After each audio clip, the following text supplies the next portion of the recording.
हमारे YouTube channel में आपका स्वागत है। तो दोस्तों, अगर आप चैनल पर नए हैं तो इसे सब्सक्राइब कर लें। क्रम्प एक स्ट्रीट डांस है जो यूएस में बहुत पॉपुलर है।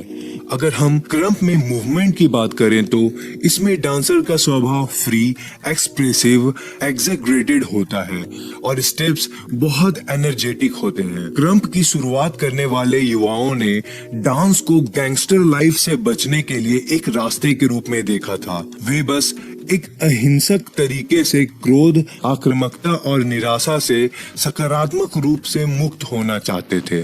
गाइज, क्या आप जानते हैं कि क्रम्प एक शॉर्ट फॉर्म वर्ड है और क्रम्प का फुल फॉर्म होता है kingdom radically uplifted mighty press. Krump की रचना दो डांसर्स द्वारा 2000 के दशक के प्रारंभ में लॉस एंजलिस के दक्षिण मध्य में साइसा रेस टाइट आइज वेल्स और जो आतिस बिग मीजो रती द्वारा की गई थी। Krumping clowning dancing and C walking से विकसित हुआ है। और दोस्तों, क्लोइंग का उल्लेख किए बिना क्रम्पिंग और उसके इतिहास के बारे में बात करना असंभव है।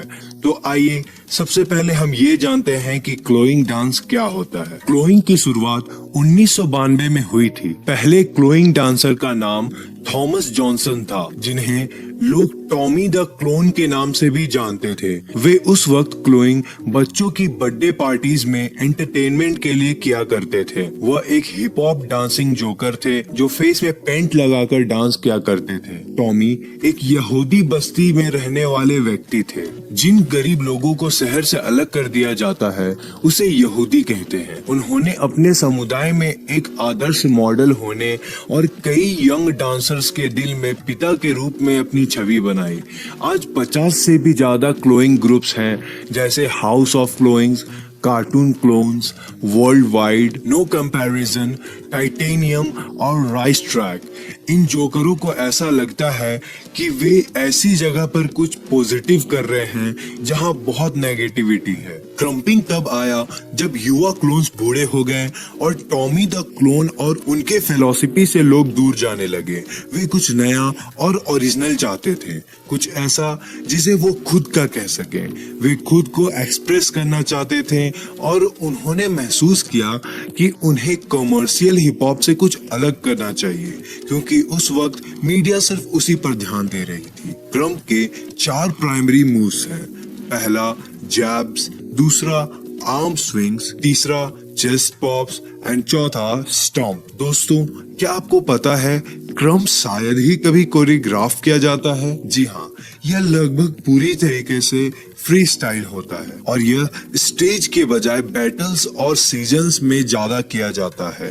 क्रम्प ब्रेक डांसिंग या टॉफिंग से बहुत अलग है। क्रम्प बहुत ही तेज गति, आक्रामक और उत्साहित तरीके से किया जाता है। ऐसी स्टाइल होने के बावजूद भी क्रम्प लड़ाई या आक्रामकता को कभी बढ़ावा नहीं देता। क्रम्प टॉफिंग या अन्य फ्री स्टाइल से कम सटीक है। सैद्धांतिक रूप से ये सभी डांस स्टाइल्स सेम ग्राउंड से हैं, जिसमें उनके street organs, free style nature battle में शामिल है और ये समानता ही उन्हें हिप हॉप कल्चर के अंदर लाती है। एक्सप्रेशन क्रम्पिंग में जरूरी है क्योंकि क्रम्प एक्सप्रेशन है। आपको लोगों को महसूस करवाना होगा कि आप क्या कर रहे हैं। ये ऐसा नहीं है कि आप बस आए, क्रम्प किए, वो भी बिना किसी पर्पस से। आइए दोस्तों, अब हम जानते हैं कि क्या होता है क्रम्प का स्टोरी लाइन, यानी एक क्रम्प डांस को कैसे प्रेजेंट किया जाता है।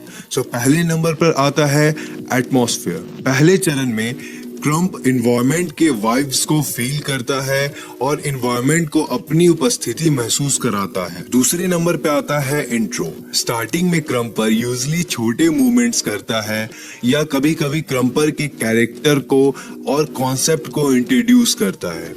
तीसरे नंबर पर राउंड्स आता है, जहां क्रम्पर कॉम्बोज, मटेरियल, कॉन्सेप्ट और फाउंडेशन के कॉम्बिनेशन का यूज करता है।